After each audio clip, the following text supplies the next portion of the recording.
pessoal! Hoje a gente vai resolver as primeiras 10 questões da prova do Colégio Militar do Rio de Janeiro do ano de 2004, ok? A questão número 1 dessa prova vai falar o seguinte: Zezinho comprou 2 lápis e 5 canetas por R$ 17,10. Porém, se tivesse comprado 4 lápis e 9 canetas, teria gasto R$ 31. Comprando uma caneta e um lápis, Zezinho pagará um total de... Então, olha só. A primeira compra que ele fez foram 2 lápis e 5 canetas. A gente vai chamar o lápis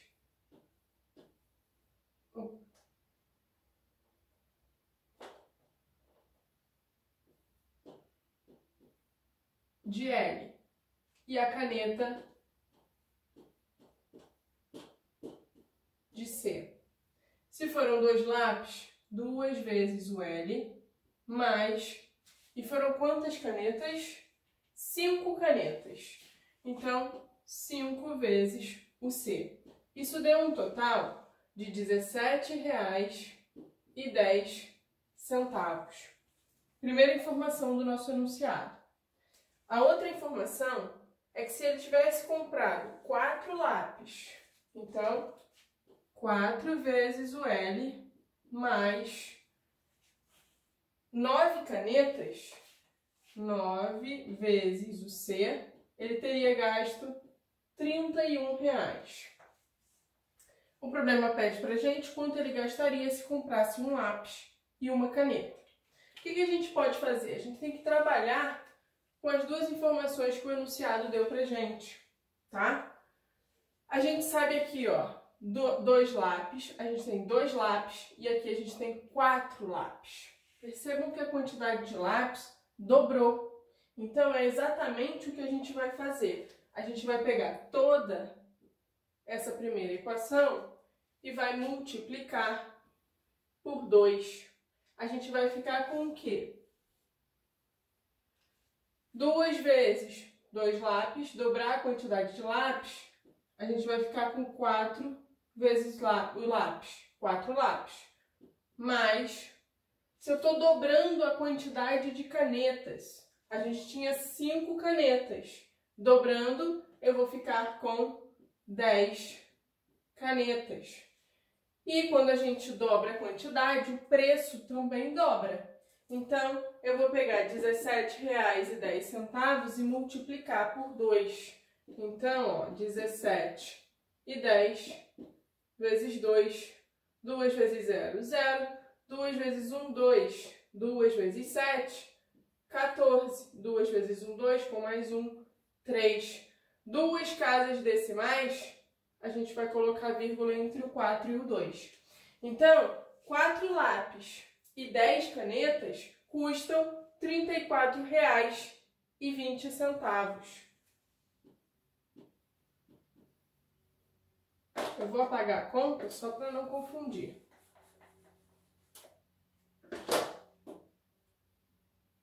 Ok?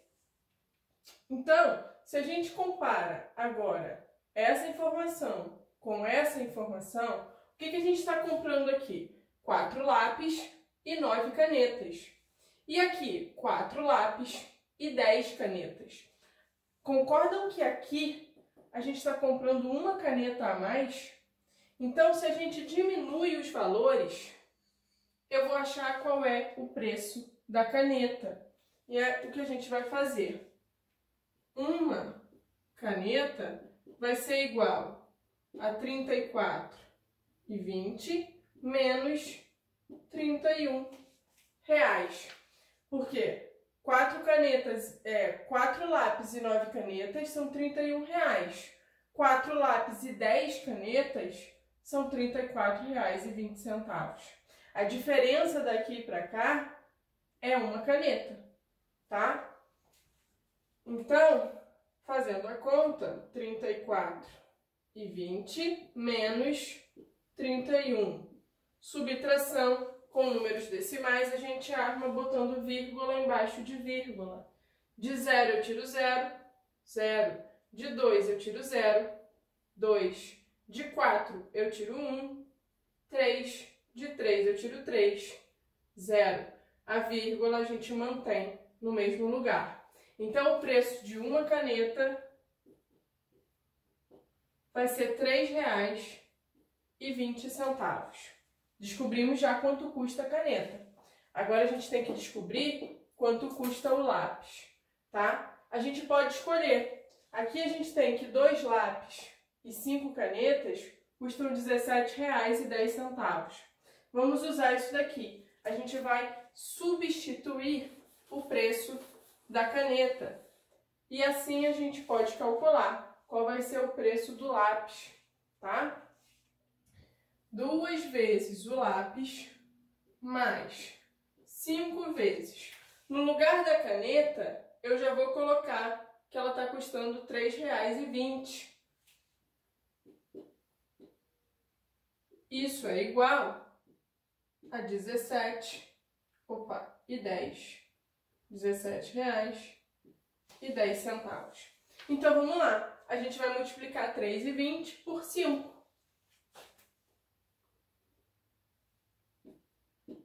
R$3,20 vezes 5. 5 vezes 0, 0. 5 vezes 2, 10. 5 vezes 3, 15. Com mais 1, 16. 2 casas decimais, a nossa vírgula fica entre o 6 e o 0. Então, 5 canetas vão custar R$16, tá? 2 lápis mais 5 canetas, que é R$16, está custando R$17,10. Então, olha só. Para a gente saber o valor de 2 lápis, a gente tem que pegar o 16, que está somando, e passar para o outro lado, subtraindo, tá? Eu vou retirar o valor das canetas. Então, eu pego R$17,10 e diminuo R$16, que é o valor das 5 canetas.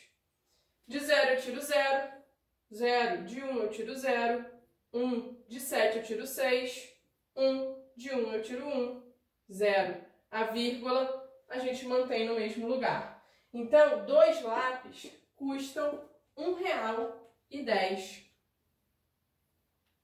Ok?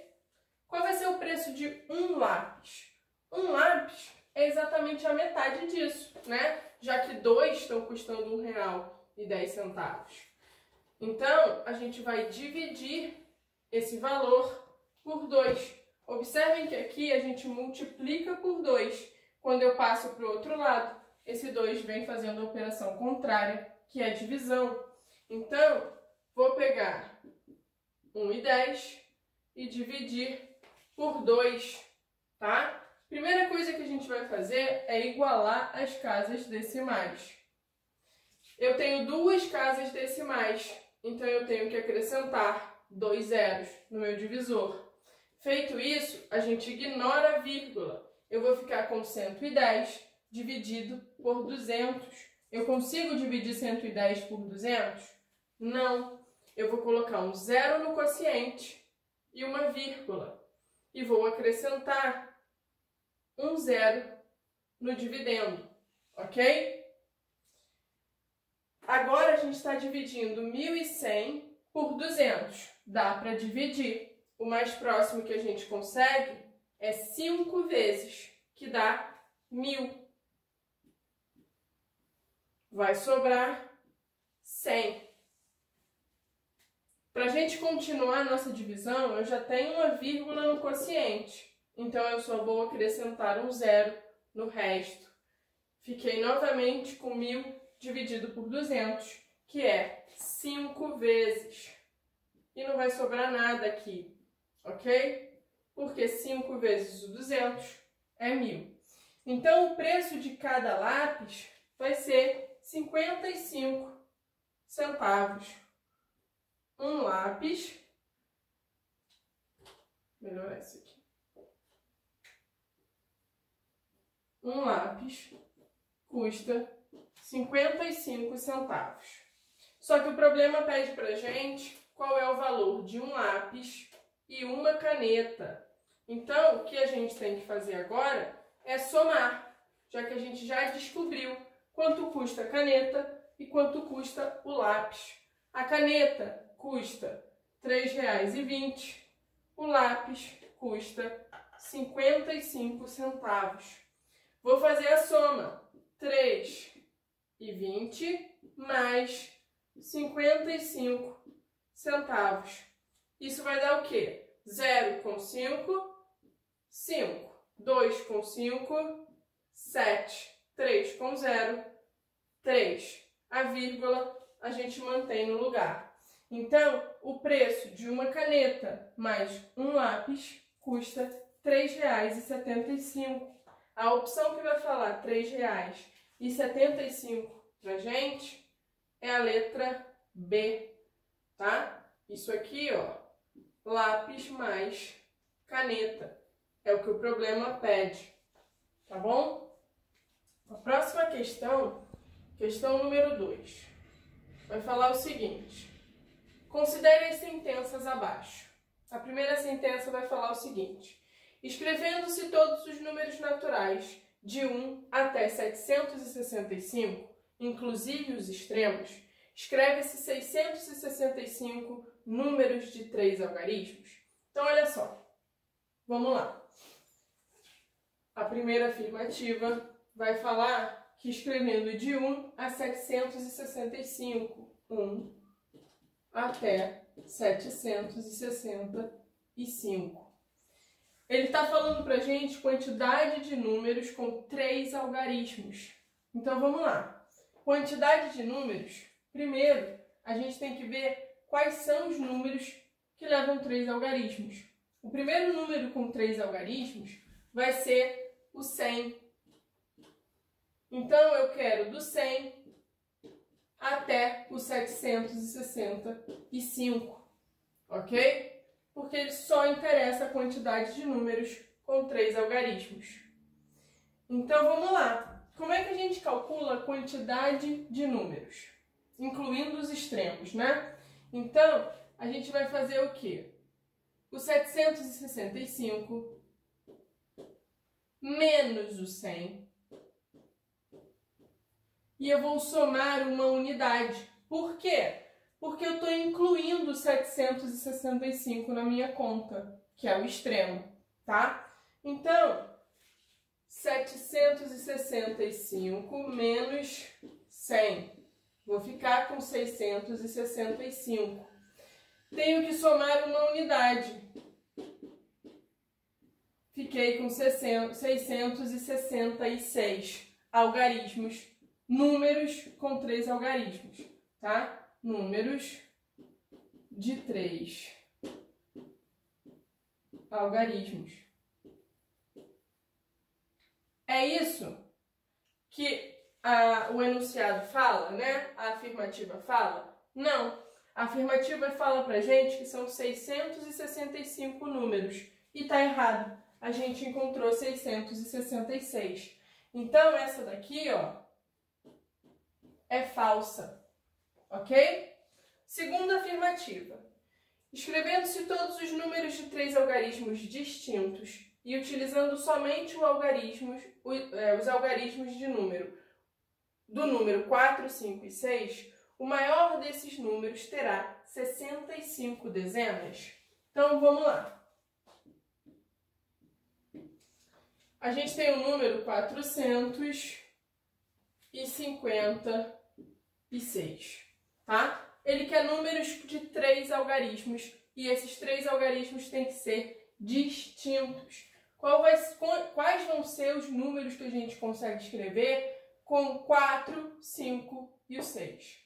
Eu tenho a opção de escrever o 456, que já está aqui, ou 465. Estou mantendo a minha centena com 4 e invertendo a dezena e a unidade. Vamos colocar agora o 5 na centena. 546, eu posso escrever, ou 564, ok? E colocando 6 agora na centena, 645 ou 654. Qual é o maior número que a gente conseguiu? Foi o 654, tá? Ele vai perguntar pra gente quantas dezenas. Dezenas, pessoal, olha só. Aqui eu tenho a unidade, dezena e a centena. Na dezena, olha, a gente ignora aqui a unidade e a gente tem como resultado o 65. A gente observa a partir da dezena e o que sobrar do nosso número é a quantidade que a gente tem de dezenas. Então, está correta a afirmativa. São 65 dezenas, tá? 65 dezenas. Aqui, ó, é verdadeira. E a última afirmativa vai falar que o menor número primo de 3 algarismos é o 107. Será que isso é verdade? Vamos lá. Números de 3 algarismos e que tem que ser primo. Número primo é aquele que só é divisível por 1 e por ele mesmo, ok? Qual é o primeiro número de 3 algarismos? É o 100. 100 é um número primo? Não, porque ele termina em 0. Se termina em 0, além de ser par, ele é divisível por 10. Então, não é primo. Próximo número, aqui não vai servir pra gente. O 101. Será que o 101 vai ser um número primo? Pessoal, como é que a gente descobre se um número é primo ou não? Eu vou dividindo o meu número pelos algarismos, pelos números que são primos, tá? Até que eu encontre um quociente que seja menor do que o meu divisor, tá? Quando a gente encontrar um quociente menor que o divisor e se a minha divisão não for exata, esse número é primo. Então, quando a gente pega aqui o 101, vamos testar se ele vai ser um número primo, tá?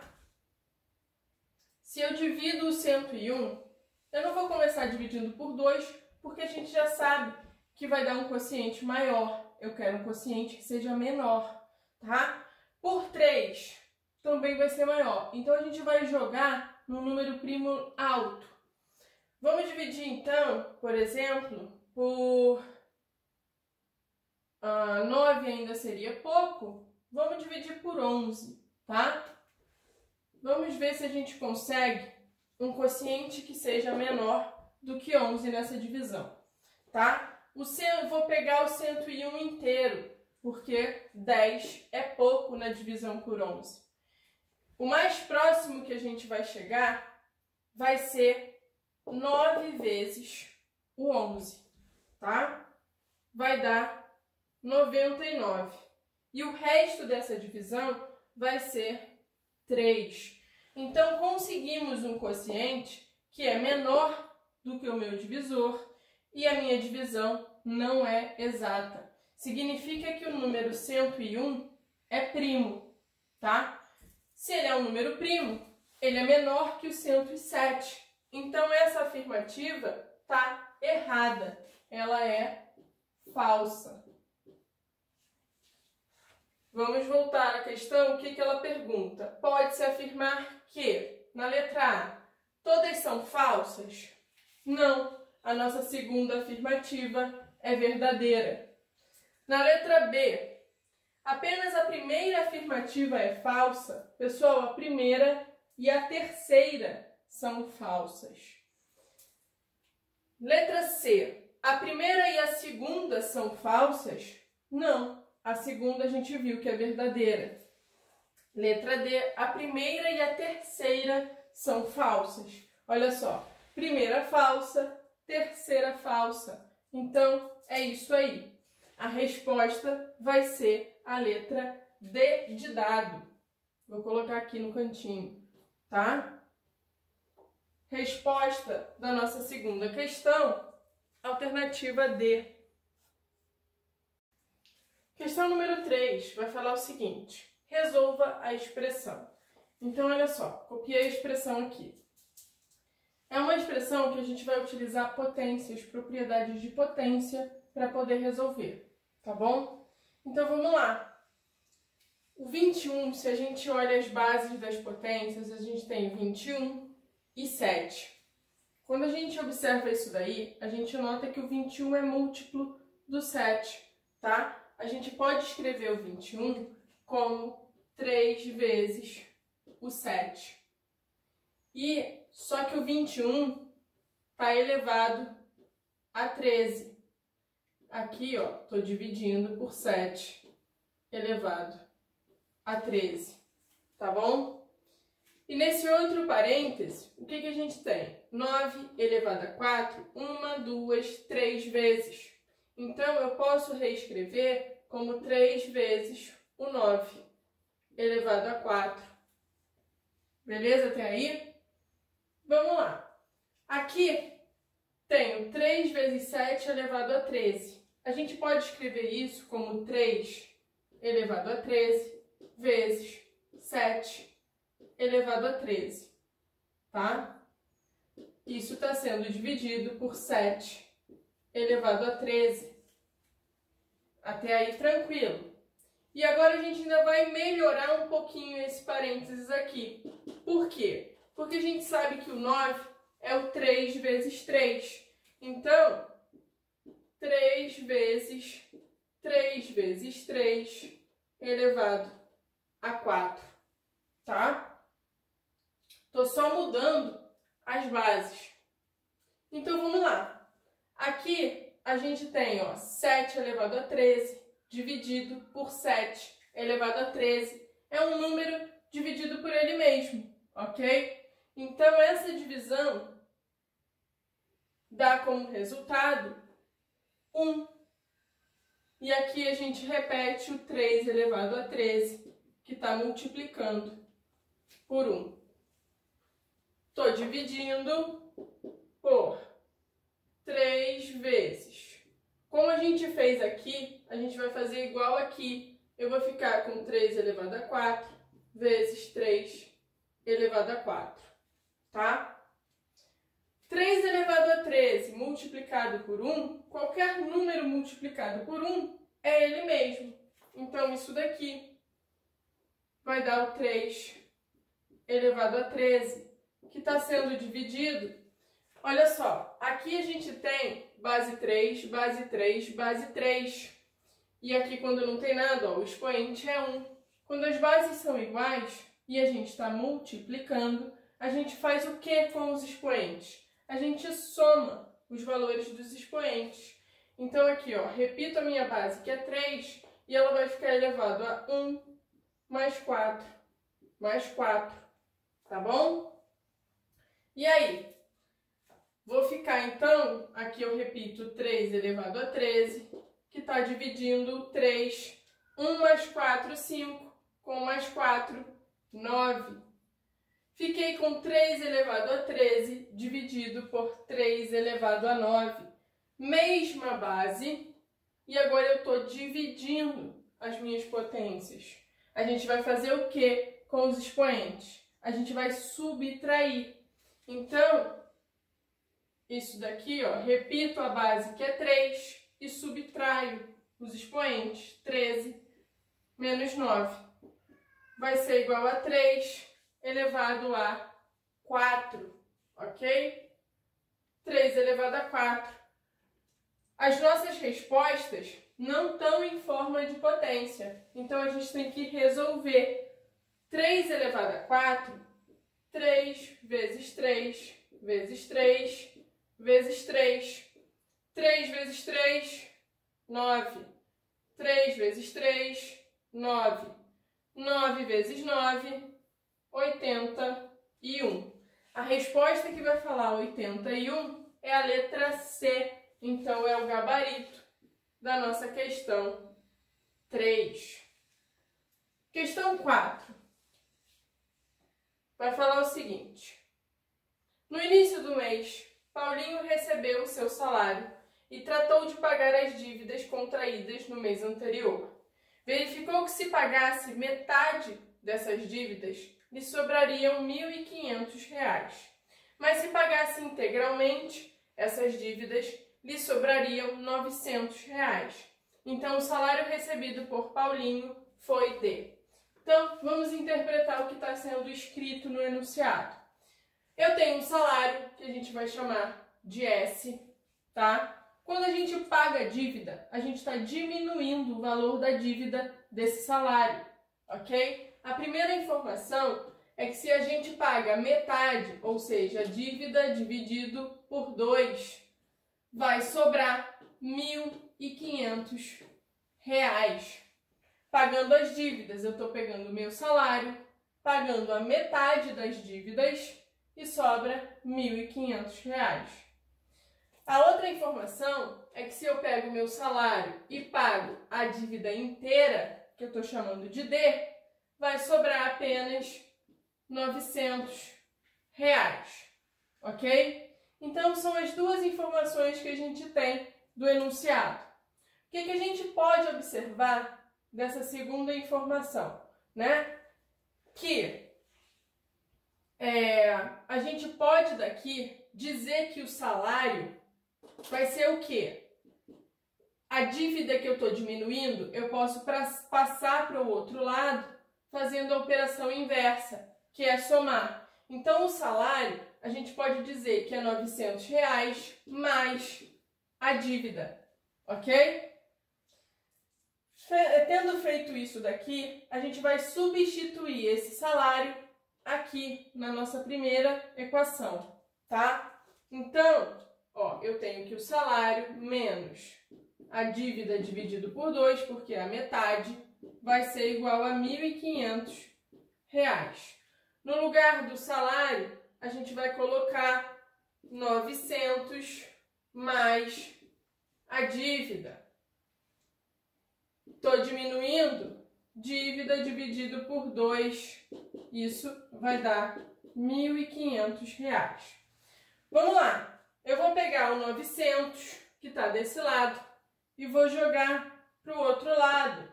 Vou ficar com o valor da dívida menos a metade da dívida, vai ser igual a 1.500.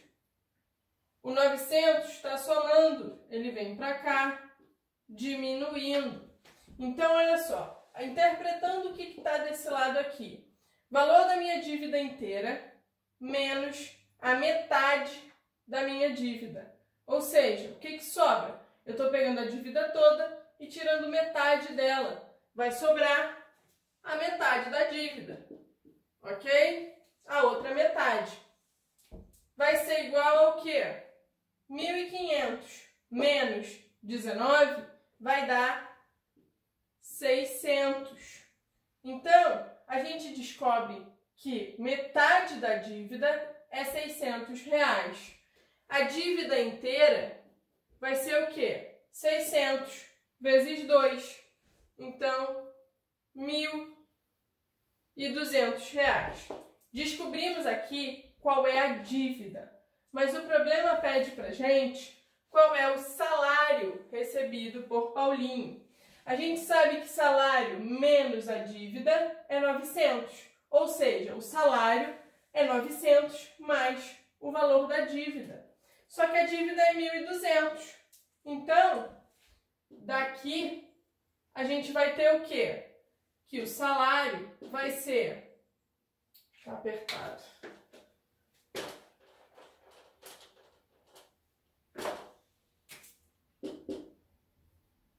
900 mais 1.200, ok? Estou substituindo a dívida por R$ 1.200, que foi o que a gente encontrou.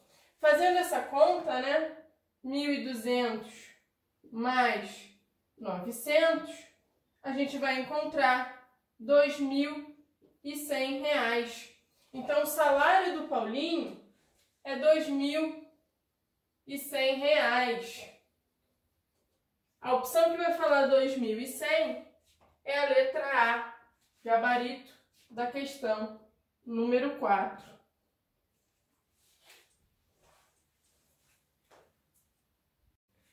Questão número 5. Vai falar o quê? Numa divisão inexata de números naturais, o divisor é o triplo de 5. Então, deixa eu só representar a divisão. Divisor é o triplo de 5. Se acrescentarmos uma unidade ao dividendo e não alterarmos o divisor, então, na divisão, aqui eu tenho o dividendo, aqui eu tenho o quociente e o resto, tá? O que ele fala? Se a gente acrescenta uma unidade ao dividendo sem mexer no divisor, então eu tenho o dividendo mais 1. O resto da nova divisão passa a ser o maior possível. Pessoal, aqui, quem vai ser o meu divisor? 3 vezes 5 é 15. Se o meu divisor é 15, qual é o maior resto possível? Vai ser o 14, ok? Uma unidade a menos do que o meu divisor. Se adicionarmos mais uma unidade ao novo dividendo e mantivermos ainda o divisor inicial, o quociente passa a ser 14. Então aqui, ó, novamente, mais uma divisão, não mexi no meu divisor. Acrescento mais uma unidade ao dividendo. Então, é dividendo mais 2, porque eu já tenho uma unidade acrescentada aqui. Acrescento mais uma, vão ficar 2 unidades a mais. O que ele diz pra gente? Que o quociente passa a ser 14, ok? A soma do algarismo, dos algarismos do dividendo inicial é... Olha só, se aqui eu estou acrescentando mais uma unidade ao meu dividendo, e aqui a gente tinha o maior resto possível, significa que essa divisão aqui tem resto igual a 0. É uma divisão exata, porque aqui, se acrescenta uma unidade, eu ficaria com resto 15. E eu consigo dividir 15 por 15. Eu aumento uma unidade no quociente, ok? Então, aqui a gente sabe também, ó, que o quociente antes era 13. Ele quer a soma dos algarismos do dividendo. Então, vamos descobrir quem é o dividendo. Regra da divisão. Eu faço quociente vezes o divisor, ou o divisor, vamos fazer o contrário. Divisor vezes o quociente. E eu somo com o resto. Então, fazer 14 vezes 15, ou 15 vezes 14, tanto faz. 5 vezes 4, 20. 5 vezes 1, 5, com 2, 7. Pula a unidade. 1 vezes o 14 é o próprio 14. E a gente vai somar. 0, 4 com 7. Vai ficar 11 e aqui 2. Então, 210 é o quê? O meu dividendo mais 2, ok? Porque a gente está calculando esse dividendo. Opa, mas não. Aqui é igual, tá? Então, isso aqui é 210. Só que o problema é que é o nosso dividendo inicial. Dividendo inicial, eu vou ter que retirar as 2 unidades que a gente acrescentou. Então, o que eu chamei de D, que é o dividendo, 210 menos 2, que é o 208. O problema pede a soma dos algarismos. Se a soma dos algarismos vai ser 2 mais 0, mais 8, que vai dar 10. A opção que fala 10 é a letra A. Ok? Questão número 5, gabarito, vai ser a letra A. Questão número 6. A figura abaixo é usada numa brincadeira infantil chamada amarelinha circular. Vamos utilizar essa figura para fazer a seguinte brincadeira. A criança parte da casa número 1, anda 10 casas no sentido crescente da numeração e para. Estará na casa 11. Então, vamos lá.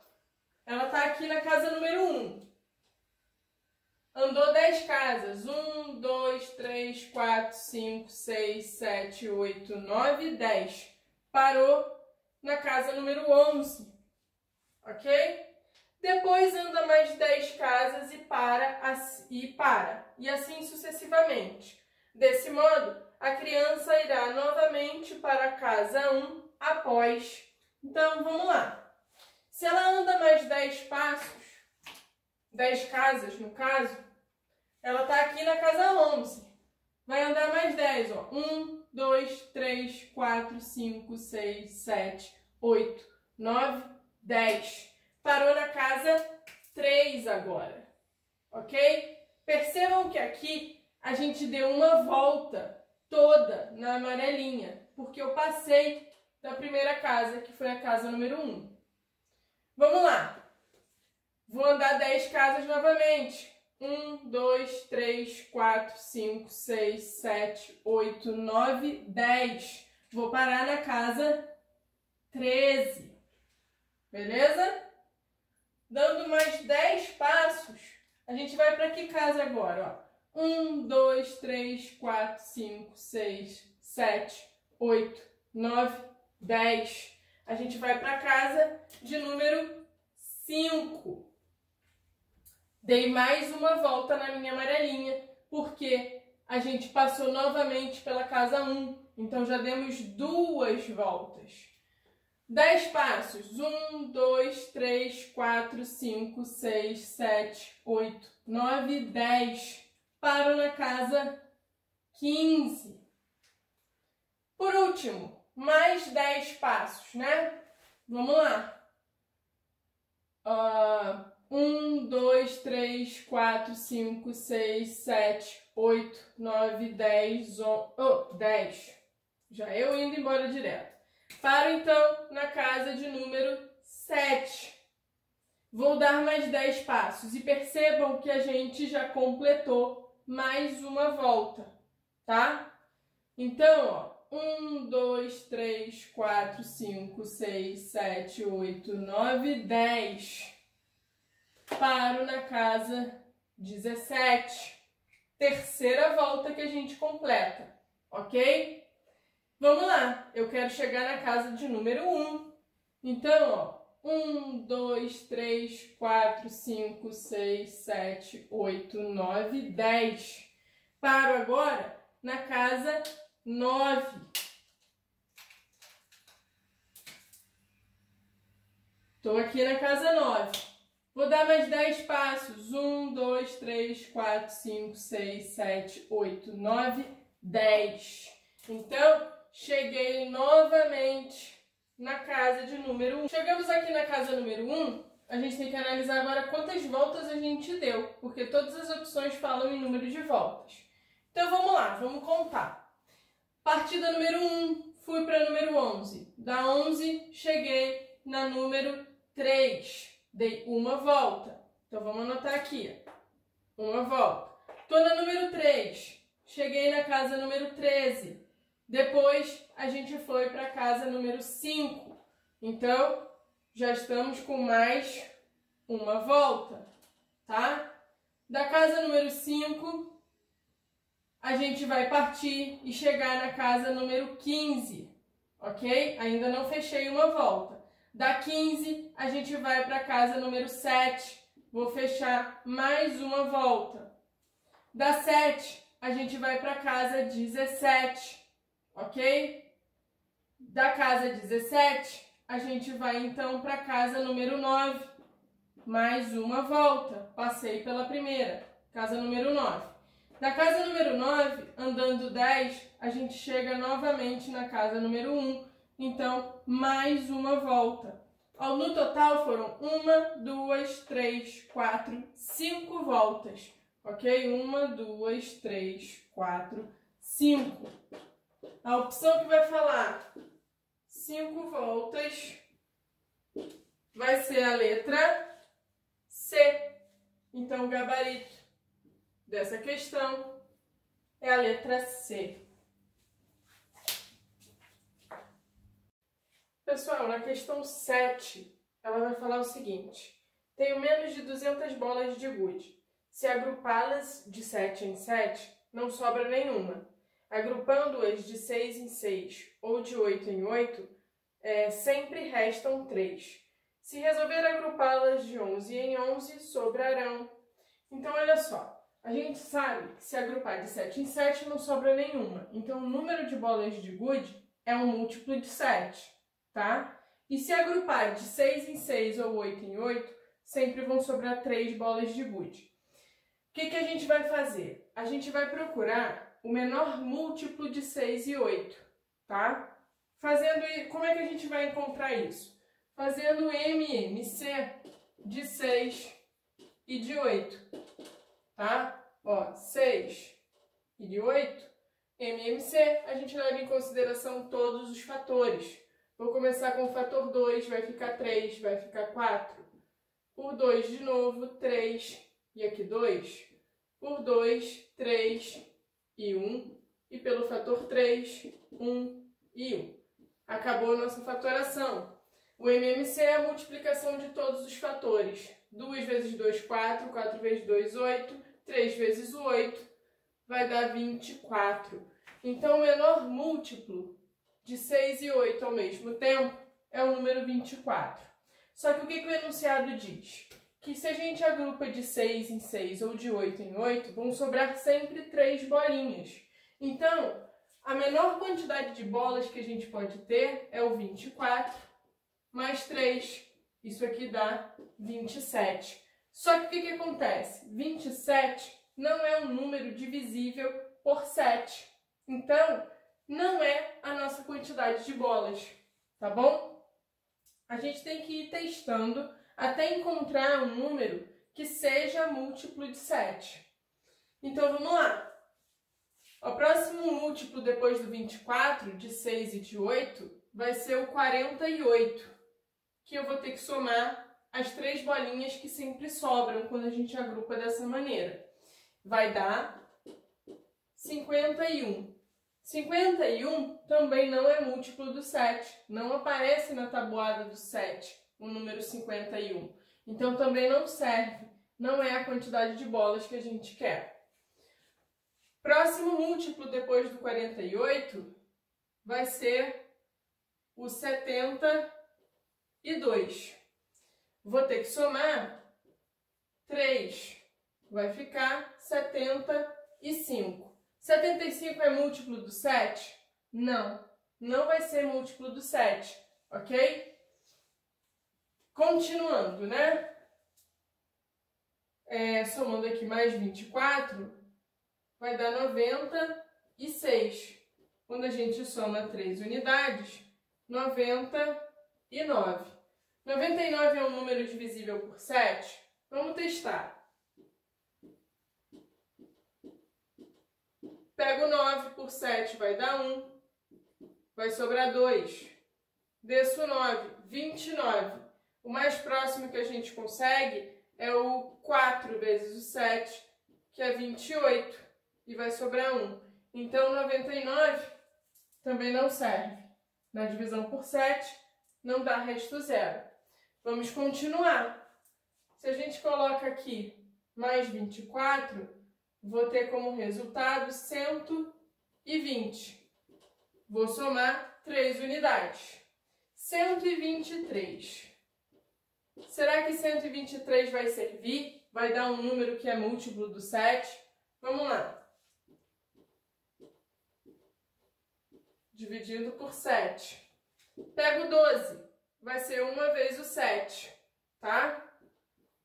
Ó, quanto é que vai sobrar? Vai sobrar 5. 53. 53 é um número que é múltiplo do 7? Não, tá? O mais próximo que a gente consegue é o 7 vezes 7, que é 49. Vai sobrar um resto 4. Então, 123 também não é o nosso número de bolinhas de gude. 144 mais 3 unidades. vou ter como resultado 147. Será que 147 vai ser um número divisível por 7? Vamos testar, né? Vou apagar aqui as contas para a gente fazer essa divisão e ver se dá certo. 147 dividido por 7. Pego 14. Por 7 vai ser exatamente 2 vezes. É o próprio 14. Não sobra nada. Baixo o 7 agora, que por 7 dá 1. E o resto é 0. Opa, beleza. Consegui o número de bolinhas de gude. Vai ser 147, ok? Só que o problema pede o quê? Vai pedir, se a gente resolver agrupar as bolinhas de 11 em 11, quantas bolinhas sobrarão? Então, eu tenho que pegar o 147 e dividir por 11, tá? Pego 14 por 11 uma vez. Vai sobrar 3. Baixo 7. O mais próximo é 3 vezes, que vai dar 33. E o resto da divisão vai ser 4. Então, sobram 4 bolas de gude se a gente agrupar de 11 em 11. A opção que fala 4 bolas de gude é a letra B. Então, o gabarito da nossa questão 7 é a letra B, ok? O que nos interessa aqui é o resto da divisão por 11. Próxima questão, na questão número 8. Sejam os conjuntos, ele coloca aí os conjuntos U, que vai do número 1 ao número 9, conjunto A, que pega o número 3, 7 e 8, e o conjunto B, que são os números 1, 5 e 7. O que ele vai falar pra gente? Se ele coloca esse símbolo, né? C-U-M.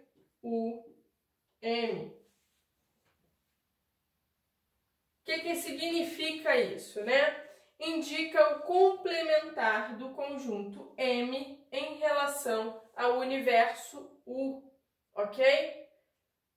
Complementar, pessoal, vai ser o que está faltando no meu conjunto M para eu ter todo o meu conjunto U, que é o que ele fala, que ele chama de universo.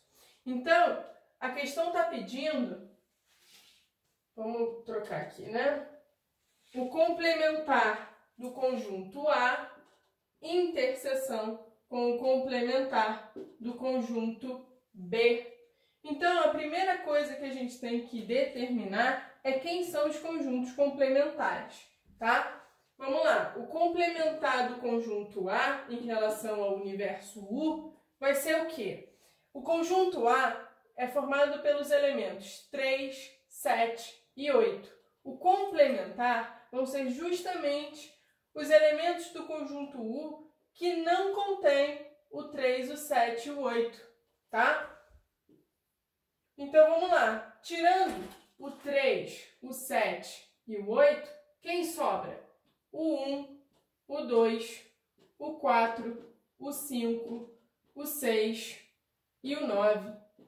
Então, esse é o conjunto complementar do A em relação ao universo U. Vamos fazer a mesma coisa agora com o conjunto B. Quem vai ser o complementar do conjunto B? Né? Arrumando aqui, voltando com os elementos. Eu vou tirar agora os elementos que já estão no conjunto B, que é o 1, o 5 e o 7. Tiro o 1, tiro o 5, tiro o 7. Quem é que sobra?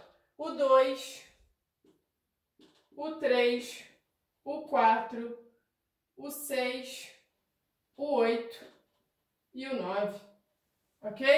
Esses são os elementos diferentes do conjunto B, que estão no conjunto universo. Interseção. Interseção, que é esse U de cabeça para baixo, são os elementos que são comuns aos dois conjuntos, ou seja, os elementos que aparecem nos dois conjuntos. Então, conjunto complementar do A, interseção com complementar do B, vão ser o quê? Os elementos que aparecem ao mesmo tempo. A gente tem aqui, ó, o 2 está nos dois conjuntos, o número 4 está nos dois conjuntos, o número 6 está nos dois conjuntos e o número 9 está nos dois conjuntos. Então, o complementar é o 2, o 4, o 6 e o 9, ok? Essa é a resposta da nossa questão. A opção que vai falar isso vai ser 2, 4, 6 e 9, é a letra E. Então, a resposta da nossa questão 8 é a letra E. Vamos lá, questão número 9. Uma pesquisa foi feita com alunos da 7ª série do Colégio Recanto Feliz. Verificou-se que 56 alunos leem revistas sobre esportes, 21 leem revistas sobre esportes e sobre fofocas, 106 leem apenas um desses tipos de revista e 66 não leem revistas sobre fofocas. O número de alunos que não leem revistas sobre esportes e também não leem revistas sobre fofocas é igual a... Olha só, para a gente resolver esse problema, a gente utiliza o que a gente chama de diagrama, tá? O diagrama é utilizado para representar os conjuntos. Temos aqui o primeiro conjunto, que é quem lê esporte. Temos o outro conjunto, que é quem lê fofoca. Aqui no meio, onde os conjuntos se encontram, representa quem vai ler esporte e quem vai ler fofoca, tá? E aqui fora representa quem não lê nem esporte nem fofoca, tá bom? Então vamos lá, vamos começar a colocar os dados que o problema diz pra gente. A gente sempre começa colocando a interseção, o que tem em comum entre os conjuntos, tá? Nesse caso vão ser os alunos que leem esporte e fofoca. A quantidade de alunos que leem os dois tipos de revista, né, são 21 alunos. Então aqui, ó, é 21, ok? Vamos determinar então quem são os alunos que leem só as revistas sobre esporte, tá? O que o enunciado vai falar pra gente? Que 56 alunos leem revistas sobre esportes. Só que dentro dos 56 alunos, eu tenho o quê? 21 que além de ler as revistas de esporte, também estão lendo as revistas de fofoca. Então, a quantidade dos alunos que só leem esporte vai ser o 56 menos 21, tá? Isso vai dar 35. Então, a gente tem 35 alunos que vão ler apenas revistas sobre esportes. Então, aqui, 35 alunos, tá? Lembrando, ó, o total de alunos que leem revistas sobre esporte é 56. Então, quando a gente soma os alunos que leem só esporte com os alunos que leem fofoca e esporte, vai dar os 56 alunos que leem revistas sobre esporte, tá? Continuando o enunciado, ele vai falar que 106 leem apenas um desses tipos de revista. Então, leem apenas um tipo de revista. São os que vão ler apenas esporte e os que vão ler apenas fofocas. Então, se eu tenho 106 alunos que leem apenas um tipo e eu já sei que 35 estão lendo apenas esportes, para a gente descobrir quem lê apenas fofocas, é só eu diminuir o 35 do 106, tá? Isso vai dar quanto? Vai dar 71 alunos que leem apenas fofocas, tá bom? E aí, a gente tem mais uma informação. 66 não leem revistas sobre fofocas.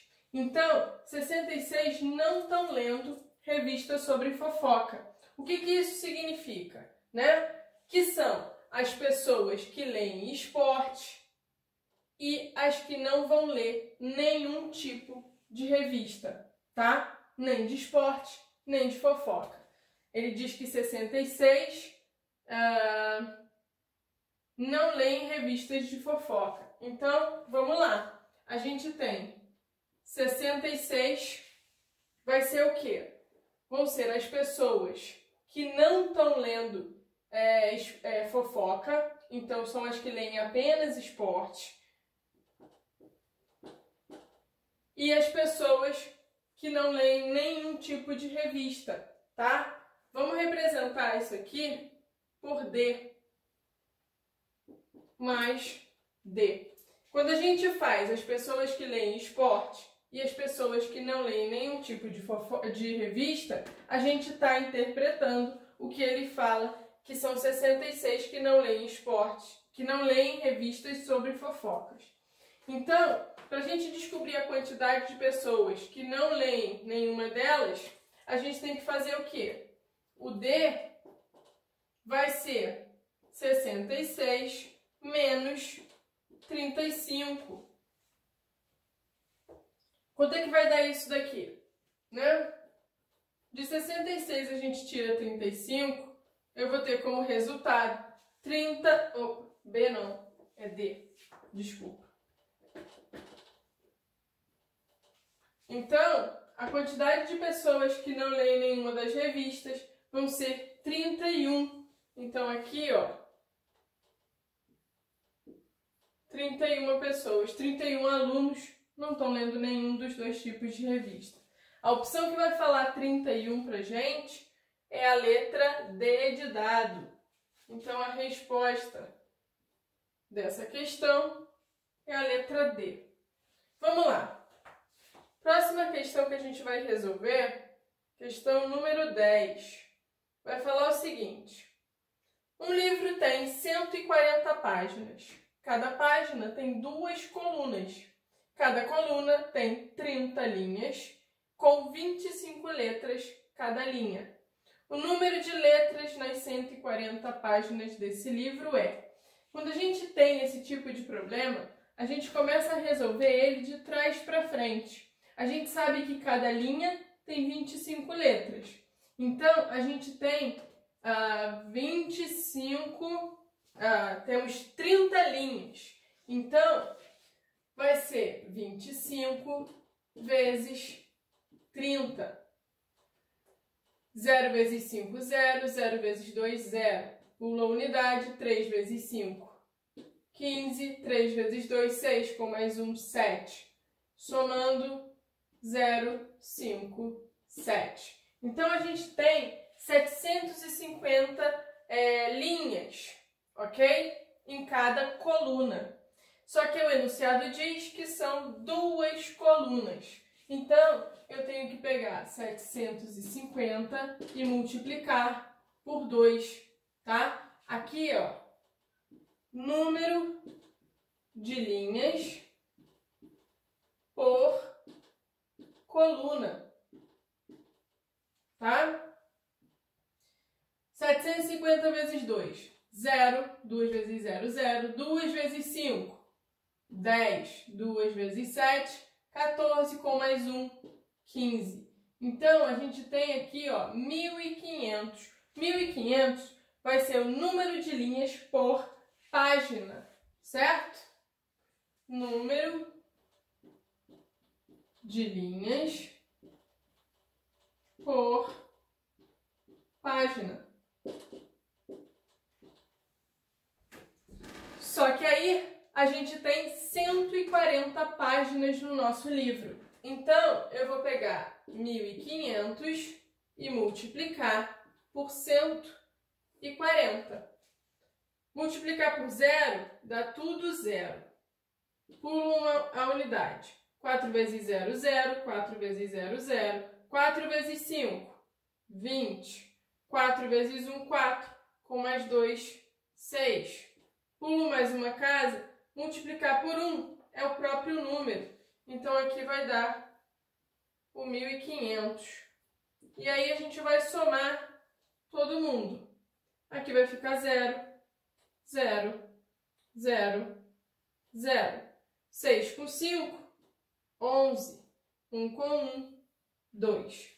Então, a gente vai ter 210 mil linhas, tá? Linhas não, desculpa. Letras.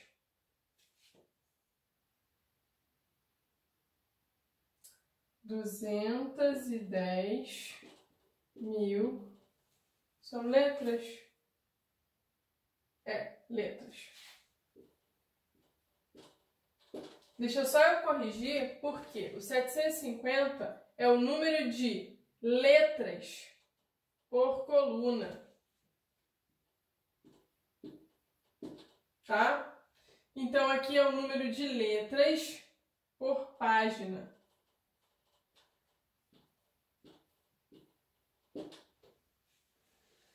Total, 210 mil.